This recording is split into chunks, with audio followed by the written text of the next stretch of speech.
Hi, everybody. My name is Avi Tenenbaum from Eretz Yisrael, and I was asked by Pathways and the NCUK at the behest of Rabbi Rubenstein, at the request of several Rabbanim in the UK, to make this following video in light of the terrible tragedy, the young, tragic passing of a friend, a neighbor, a wonderful student in the community. Before anything, my heart goes out to the family and the close friends and all the people involved in this tragedy. This video is going to be geared towards the more general community and circles of people that are affected and connected to this tragedy in one way or another. The reason why we make a video like this after such an event is because we care about people and we loved this beautiful person that was just nifteres. And when things like this happen, it has a very, very profound impact on the way we think, on the way we feel. It creates a lot of questions. And so this is a general resource on behalf of the Rabbanim that requested it, together with the NCUK and Pathways, to address some of those questions. Hopefully this can be helpful to some of you. If you want, you could be encouraged to watch this with a friend, with your parents. And I have, unfortunately, been involved in one way or another with helping people in over 2,000 different tragedies around the Jewish world, sometimes also the not Jewish world. And so by being involved in many of these cases, I got to be privy to a lot of the questions that people ask after such a terrible and sad tragedy, such an unspeakable, surprising, and shocking situation. And so I'm going to be bringing some of the ideas that mental health professionals say, and some of the experiences and ideas that a lot of people in other types of tragedies have experienced. And I'm going to try to blend those ideas together now in the next few minutes. And if you find to'eles in this and you know somebody that's affected by this or another tragedy and you think it could be good to'eles, you could share this video with them. So I think the very first thing that we need to know after such a terrible tragedy, such a sad, shocking situation, is that it's even hard to talk about it. It's even hard to put it into words. It may not even be the right time for everybody to talk about this, and that's okay. But at the right time, we try to make sense out of what just happened. A classmate was just nifteres. A neighbor was nifteres. Person in our school, a cousin. Every beautiful neshama in Klal Yisrael is not just one person. They're part of a family, they're part of a community, they're part of a class. They're part of so many things, organizations that they used to volunteer in. And so many people loved this person and have questions and have feelings. And so this is for them. What does it mean that this person was nifteres? What am I feeling about it? What am I thinking about it? What am I supposed to do or not do about it? How am I supposed to help somebody else that I think maybe needs some help because of this? Is it okay if I don't need help at all? How do I know if I loved this person and cared about this person, or maybe I'm careless and indifferent? You know, people are not used to losing young, beautiful friends at an age of 15 or 16 or 17. That's not something that usually happens every day. How do I relate to this? So I think the first thing we need to talk about is that it's hard to talk about it, it's hard to quantify it, and it's hard to put it into words. And we're never going to be able to quantify in words such a tragedy of such sad and surprising proportions in a way that doesn't minimize the impact of the tragedy, the way it affects the family and the friends. It's really unspeakable. It's really beyond words. It's really hard to quantify. That's the first thing. So we're going to talk about something that's hard to talk about. That being said, it's important to talk about. One of the next points I want to say is that all of us have a body and we have a soul. We have a guf and we have a neshama. And I'm a mental health professional and I help people to kind of understand and relate to what happens during tragedy after bad things happen. I'm not a Rav. I'm not coming to replace your Rabbeim, your teachers, communities, the community leaders. But as a mental health professional that has helped hundreds of families and organizations through, at this point, thousands of tragedies, what I could say is that we have a guf. Hashem gave us a body. Hashem gave us a mind. Hashem gave us thoughts, emotions, feelings, right? And when things happen, sometimes we're happy, and maybe we have a kind of neutral, boring day, and so we don't have any particularly unique thoughts or feelings sometimes, and sometimes we're bored, and sometimes catastrophic, frightening things happen, and we don't feel right. We feel different. Maybe we're not even sure if what we're feeling is okay. So let's address that.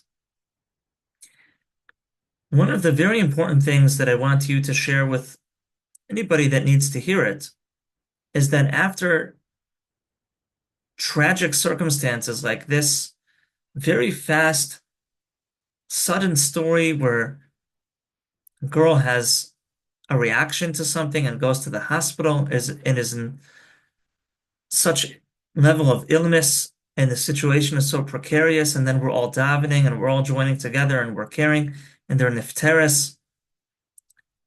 One of the things I want you to know, and I want you to tell anyone that you think needs to hear, is it's very, very normal after a situation like this to have all sorts of feelings, all sorts of reactions, all sorts of thoughts. And some friends or classmates or neighbors or people in the community might feel confused. Or maybe you have questions. Or maybe it feels surreal, which means it doesn't make sense, or it's in disbelief. You can't believe that this thing happened. How does it make sense, right? If somebody falls down on a slippery floor and they scratch their knee, I can make sense out of that situation. I can understand how to relate to it and what it means and what to do and why I'm feeling or thinking a certain way in relationship to what happened, right? How do you understand when a young person is nifter? And when a young person is nifter in such a way, and what does it mean about life? And what does it mean about friends and relationships and about me and about our safety and about medicine and about so many different things?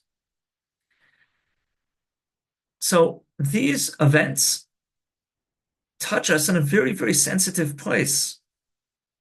And they force us to confront some scary things that we don't want to think about, whether it's illness, death, the fragility of life. We'd all like to believe that we are going to live forever and ever, even more than Ad Mea Ve'ezrim Shana, forever, and nothing can ever happen to anyone that we ever knew. And I think that's good to think. I think that that's what gets us up in the morning. It gets us to smile. It gets us to go to school. It gets us to be matzliach and to be willing to date, to build a bayis ne'eman b'Yisrael, to start a business maybe, raise a family, want to finish all of Shas. No one would ever want to finish all of Shas if they think they're going to be nifter the next day. So I think the belief that we trust in Hashem and we believe that the world is predictable and we woke up this morning and we don't assume any catastrophe is going to happen, I think that's a good thing. And I think that is what helps us to believe in ourselves and in the Eibishter's chesed and to get things done. And that's what makes the world work. And then suddenly something profound and shocking happens that smashes into that belief. I thought I was going to live forever. All my friends were going to live forever. Nothing bad ever happens. And then suddenly my friend gets sick. My friend gets nifteres. How do you make sense of that? And what does it mean now about the world and about my health and safety? And maybe now I can't predict what's going to happen tomorrow. And maybe every friend of mine now might be nifteres tomorrow. Maybe I'll be nifter in 5 minutes from now. Who knows? So these events force us to confront these questions. And I don't know if I can do justice in a short video to give you the answers, but at least the first thing I want to do is to tell you that having the questions and the feelings and the thoughts related to this is very normal. And the Eibishter made us in such a way that we protect ourselves, that we look out for ourselves, that we want to be safe. We want our siblings to be safe. We want our parents to be safe. The Eibishter made it that we want to do self-preservation. We want to make sure everyone and everything is okay. And so after events like this, sometimes people are more clingy to their friends or parents, or they're maybe more sensitive about medical matters. And maybe somebody's going to have a cold or a fever, and we're going to be worried that they're about to be nifter. Or maybe they're going to be afraid to take a certain medication, and now they're going to think all medications are bad, but their parents and teacher and psychiatrist or therapists feel that a certain medication is important, and they do need to take it, but they're going to be afraid to take it. And so these events can go in so many different directions. They can raise so many questions. They can bring up so many fears, thoughts, emotions, worries. And I want to let you know that that's okay. And I want to let you know that you can look for the answers to those questions. You can find a trusted person. Maybe it's your parents. Maybe it's a madricha, somebody older in your life that you could trust. Maybe it's your Rav, it's your therapist, it's a psychiatrist, it's your family doctor, GP.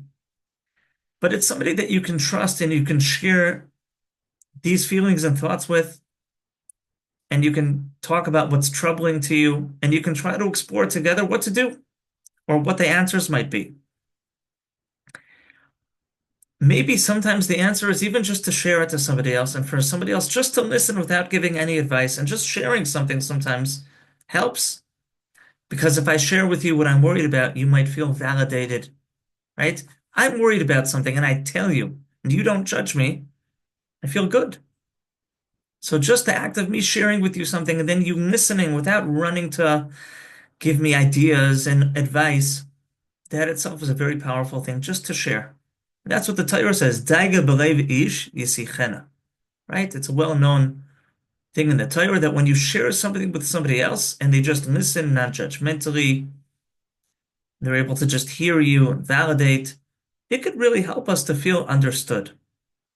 And that itself can lead to a whole series of steps that helps us to heal, get the answers that we need, know how to relate to our feelings, just to share it with somebody that can just listen. I think it's also important for us to know that events like these usually don't happen. And believe me, they do happen, but they usually don't happen. It would be a lie if I told you they never happened in history, because they do happen. But it would also be a lie if I told you that they happen every day all the time. That's not true. So sad and difficult and confusing and shocking events sometimes happen. And that's why there's people, maybe like me and other people, that we deal with these things. We try to see how to help people after a crisis, but usually they don't happen. We have a mental filter where, because we want to keep ourselves safe and we want to do self-preservation, we disproportionately overlook all the beautiful gifts and all the good things and all the days we woke up healthy and all the times that our parents were awake and our friends were showed up to school and things worked out. We like to filter all of that out. and we like to notice the extreme events that happen. So I'm here to remind you that usually they don't happen. Those are anomalies. Those are exceptions to the rule. But the rule is, Baruch Hashem, b'li ayin hara, most of the time, with the chesed of Hashem, we breathe. Somebody has a fever, they go to the doctor, they get some medication, they feel better. And that's how the world works. Many of our big gedolim and tzaddikim, they were sick, they went to the hospital, they got a procedure, they came back, they teach Torah for many more years, they come back to their family. I just saw a message today about a Talmud Chacham that had a heart surgery, and he's doing okay. I spoke to a Rebbe of mine a few weeks ago who he had brain surgery, and he's doing more than okay. I asked him a whole interesting question about Hanukkah. He's sharp as a knife, and he answered me my Torah questions right away. Baruch Hashem, wonderful. Look at the Chesed Hashem. Hashem gave us doctors and hospitals and medicine. Wonderful. Thank you, Hashem. Thank you, Kadosh Baruch Hu. So it's very important, on the one hand, to honor the thoughts that we have and the feelings that we have and the worries that we have, and it's normal to have them. And on the other hand, to know that usually these things don't happen, and usually we're okay. And both of those ideas are true simultaneously. And now sometimes after a tragic event like this, terrible, unspeakable tragedy, we feel that we're in disbelief. I can't believe that this person isn't here. It doesn't even make any sense. There's a feeling that it doesn't make sense. Sometimes a person is in denial. Sometimes a person has very strong emotions and they're crying. And they're crying more than usual. And they have very sharp feelings. And it's maybe sad, or it's anger. It's maybe thoughts or memories or things that the person said, or the last conversation that I had with them. Or maybe it's feelings of guilt. Why didn't I call Hatzalah earlier? Or why didn't I help the person earlier? Or I should have known better, or I should have done this, or I should have done that. And I don't even know the exact, very, very particular fine details of this story, but I'm just telling you that that's what people always do. This is how the Eibishter made us after a tragedy, is we all check ourselves 100 times, and we think, and we feel, and we react. And sometimes, by the way, after events like this, we feel okay. We don't feel happy. It's not happy. It's terrible. It's unspeakable. It's unimaginable. But I mean to say, maybe we don't have any particular symptom. And maybe that's okay. It's also okay. Maybe we don't have a particular symptom or reaction to trauma events because maybe we're more resilient naturally. Maybe we went through harder things when we were younger. Maybe we once lost another person and we worked through that years ago as a child, and we kind of have a way to relate to it now that other people are just now catching up to and learning how to relate to this at this stage.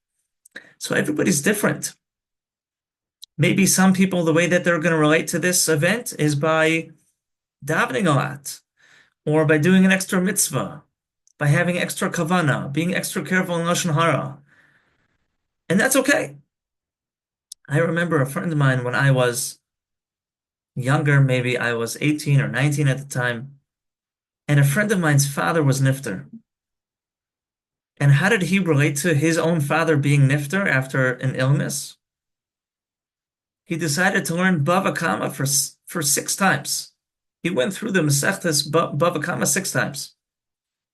He finished it another time, another time, another time, another time, another time, and a 6th time. Okay? He felt that was important to him at that time, at that difficult time. This is what helped keep his head straight. This is a schus that he wanted to do for the Ilui Neshama of his father. This is a way for him to cope. And as far as I can remember, it wasn't breaking the law. It wasn't breaking halacha. He shared his feelings with a therapist, with his rabbeim, and whatever it is that he had to do in his situation, that's what he did. But this is what he felt was important for him to cope and to get through this and to manage his feelings. And he had very strong feelings after his father was nifter, obviously. Okay. Everybody's different. Everybody's different. So we're going to make room for every single friend, classmate, person in the community to relate to this differently. And we can be compassionate to ourselves and understanding of ourselves if we're feeling this way or that. And maybe now we're not feeling anything, and maybe in the future we might feel something. I could tell you by traveling around the world and having these conversations with a lot of people that sometimes a person doesn't feel anything now, but then there's another event that happens in the future, and that event plus this event together makes something. And, I can think of a situation where a person once lost somebody precious to them in a sudden way through a medical situation. And then years later, they needed a certain very simple medical procedure and they were afraid. But that fear only came out years later because of the story that happened years before. So, Hashem tests us with nifteres.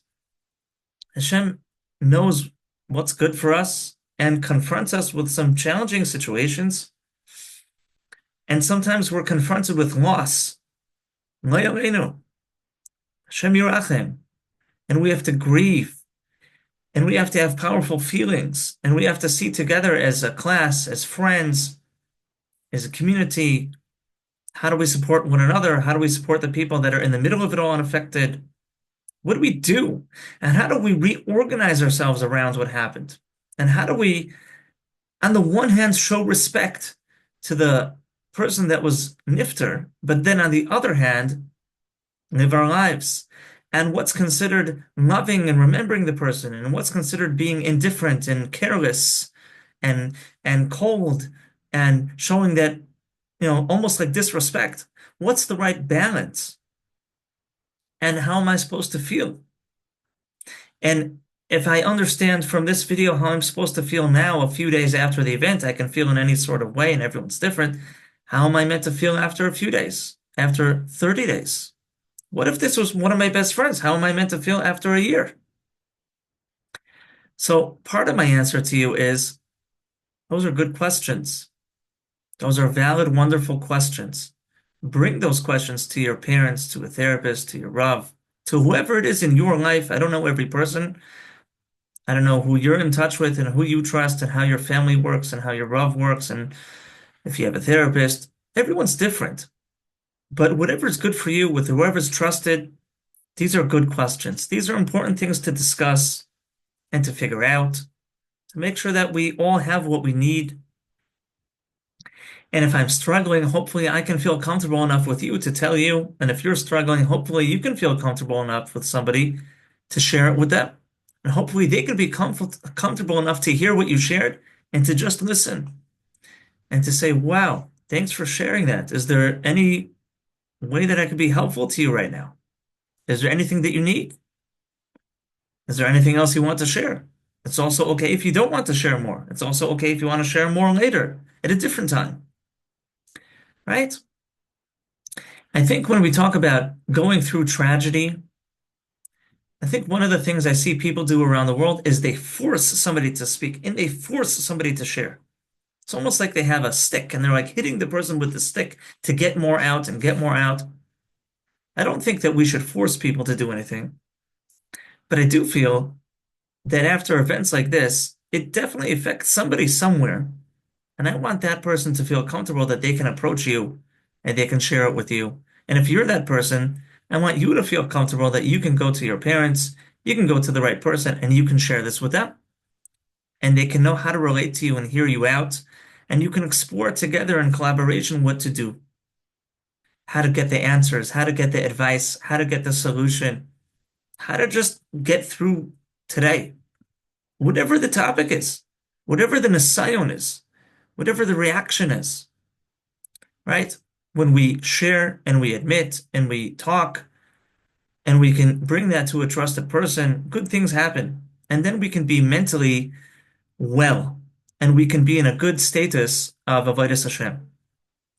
The opposite of this is if we needed to talk about some feelings that we had and some fears that we had, some thoughts or guilt that we had, and we don't share it with the person that we trust, and we don't get help for it. And then we live for many, many years with a snowball effect of blaming ourselves or being worried and not checking out a certain thing that we should, or not taking a certain medicine that we were supposed to, but now we're afraid to, not going to the doctor, even though maybe we should sometimes, The Torah does want us sometimes to go to doctors, but now we're not going to because we have a certain fear. We're afraid of a certain thing that's going to happen. Those things happen around the world too. And then I end up meeting those people years later, and they have layer upon layer of some challenges and difficulties. So we say in Hebrew, because I'm Israeli, we say chaval. It's a shame.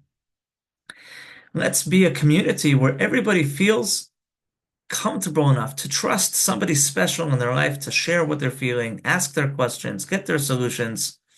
And let's be also the people on the receiving end in the community that we can know how to notice people that are going through something. And we could say, hey, I love you a lot. I heard that your friend was nifteres. I heard that your classmate was nifter. I heard that this thing just happened to you. Is there anything that you need right now? Do you want to chat? It's okay if you don't want to chat too. And maybe they chatted with you also.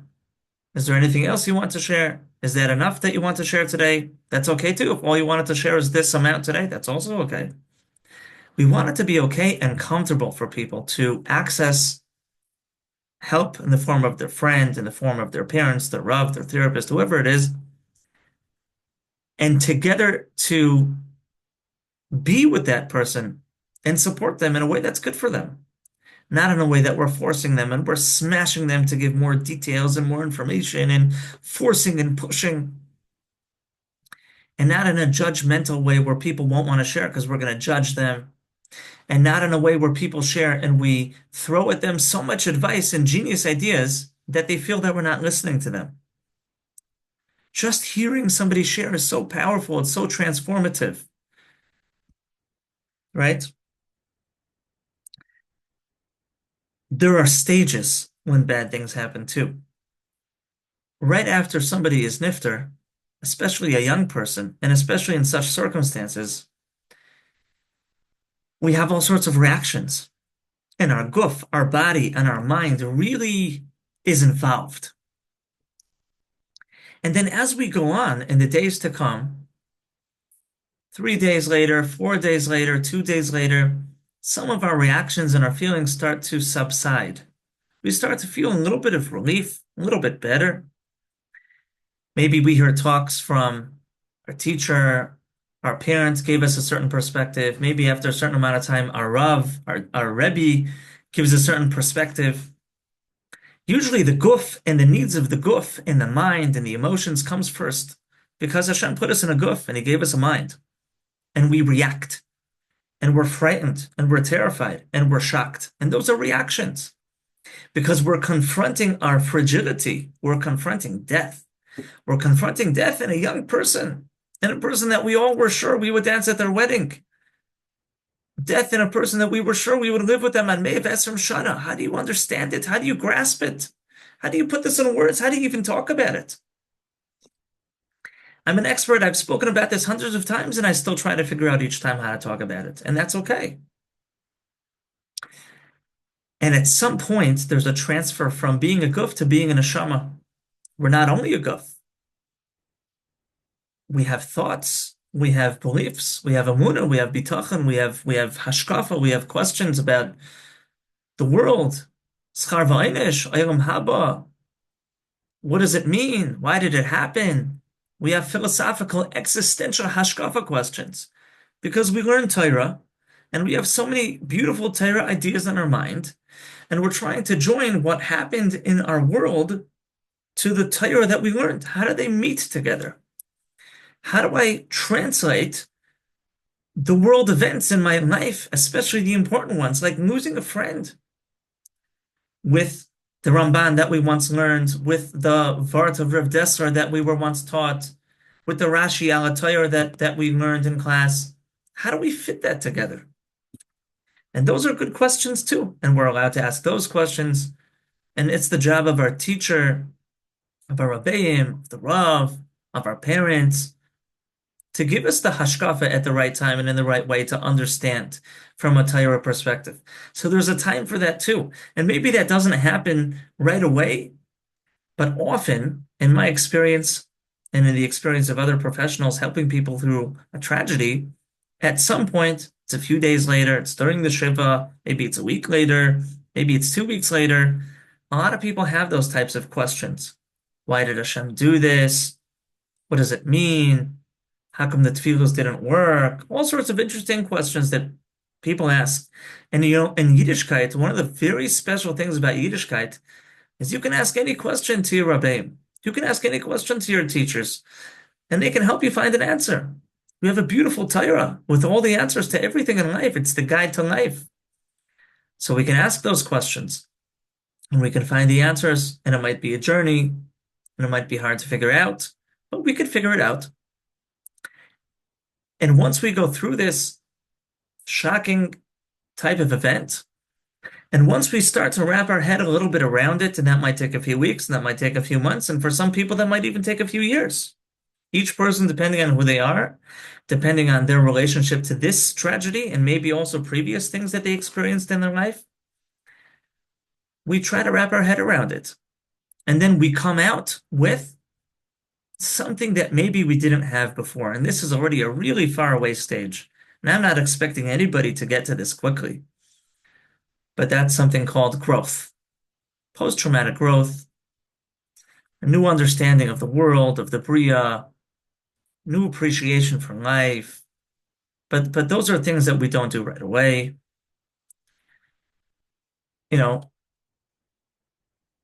Finding nechama doesn't happen fast. Finding answers that are messianic evaluative to some of our questions doesn't happen fast. And that's okay. Finding ways to cope after we just lost one of our best friends might not be something you figure out fast. That's okay. This is an nisayon. The Eibishter gave us an nisayon, and like with any nisayon, we do our best. We ask for help. We try to think of what we could do. We work on it, and that's okay. And I think that's a very realistic way of viewing a tragedy, like this terrible, unspeakable event that happened in this community. So there are stages. At any stage after such a tragedy, we try to see what we need. What are our questions? What are our thoughts? What are our feelings? Who's the resource or the person that can help me grow and relate to what I'm feeling and thinking, or figure out what I need to be doing at this time, right? And as we grow over the months or over the weeks or over the years, with a loss, with a hole, with a gap, we start to reorganize around the beautiful person that was lost. And we try to reorganize as a family, as a community, as a class, as a group of friends around what happened together.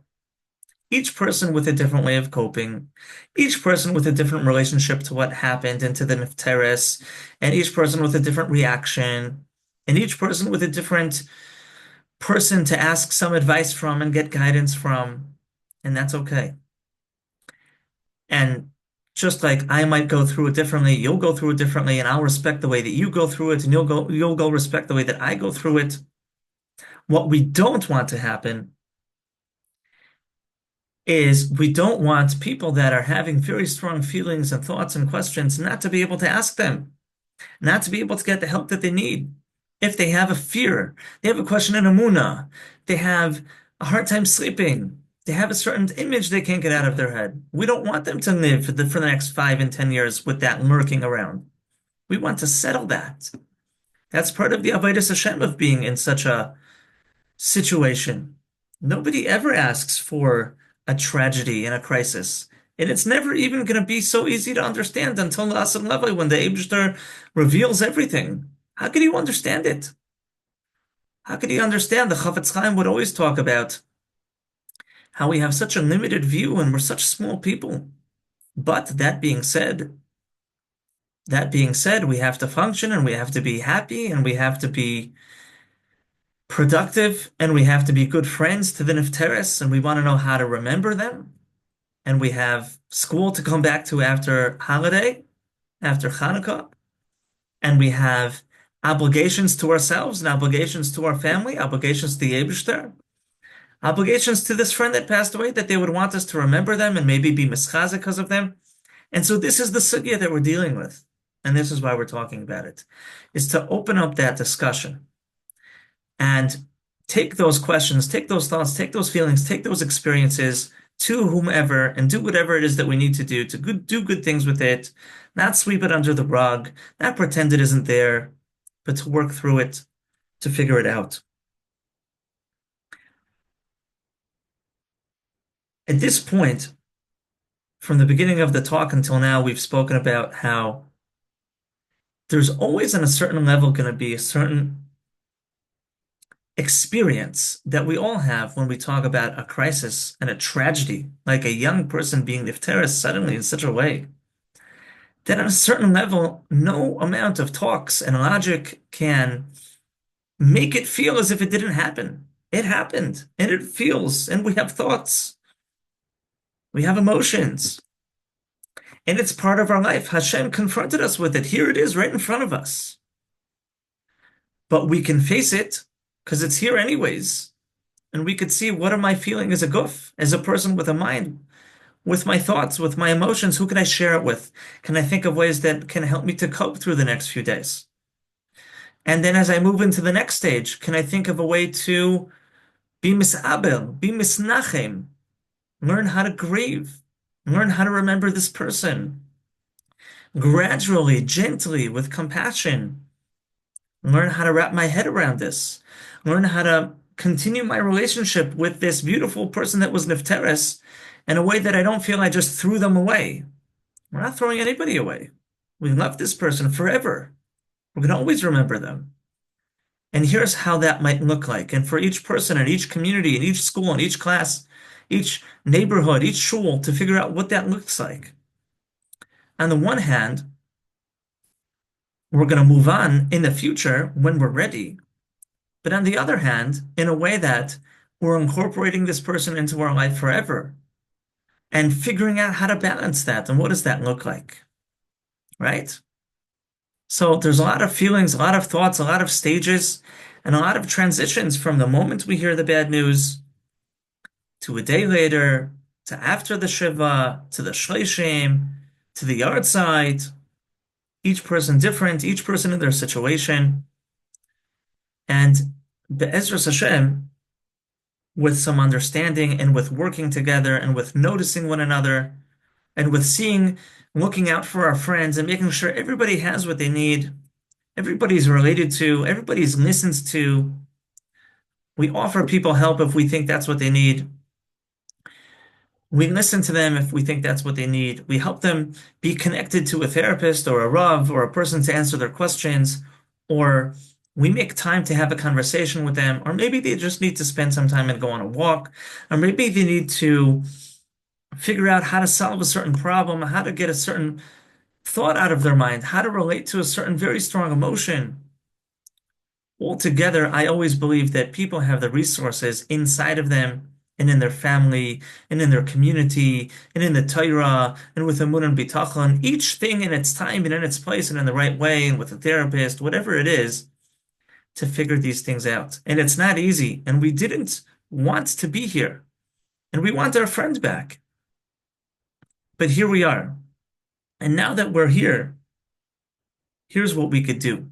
Here's where we stand. Here's how we can find an island to stand on, to then operate from there to figure out the most ideal way for each person of how we want to be for the nifteres, for ourselves, for Hashem, for our parents, in just the right way.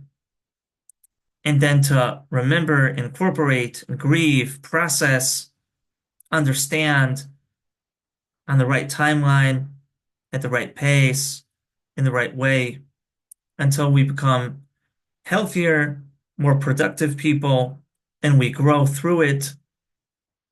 It's not the time to trivialize and minimize such a loss of such magnitude and to think that a little talk like this is going to make it as if the president wasn't nifteres.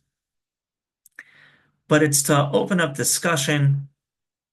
It's to be able to relate to ourselves a little bit easier, to relate to our friends and see what maybe they need. If we're parents, to know how to relate to our children. If we're teachers, to know a little bit more, a peek of how to relate to our talmidim and talmidas, etc., etc. We should only hear good news. and everybody should find what they need and be able to speak about what they need with the person that's the right person. And we should be zeicha to Besuras Teves, Bimhera V'Yameinu, Amen, and for the nifteres to have an Ilui Neshama and to be an inspiration and a beautiful, incredible memory and friend that inspires us from now on. And what that will look like will be determined by the greatness and the beauty of the actions that everyone's going to take together to stand together as a group, as a class, as a community in this situation, working through this together, processing it, confronting it, growing in it, supporting one another in it. Some people will need more, some people will need less. Understanding what Hashem wants from us, understanding how our bodies and minds work, understanding what it means about life, understanding what it means about davening, and anything and any sort of part that is connected to this. Be'ezras Hashem, Hashem always has and always will and always gives everybody everything that they need to figure things out. And my message of speaking to thousands of people around the world after things like this, for the right person at the right time, whoever you are, Hashem will give us what we need to figure this out, whatever that looks like, however that takes form, and we should only hear good things.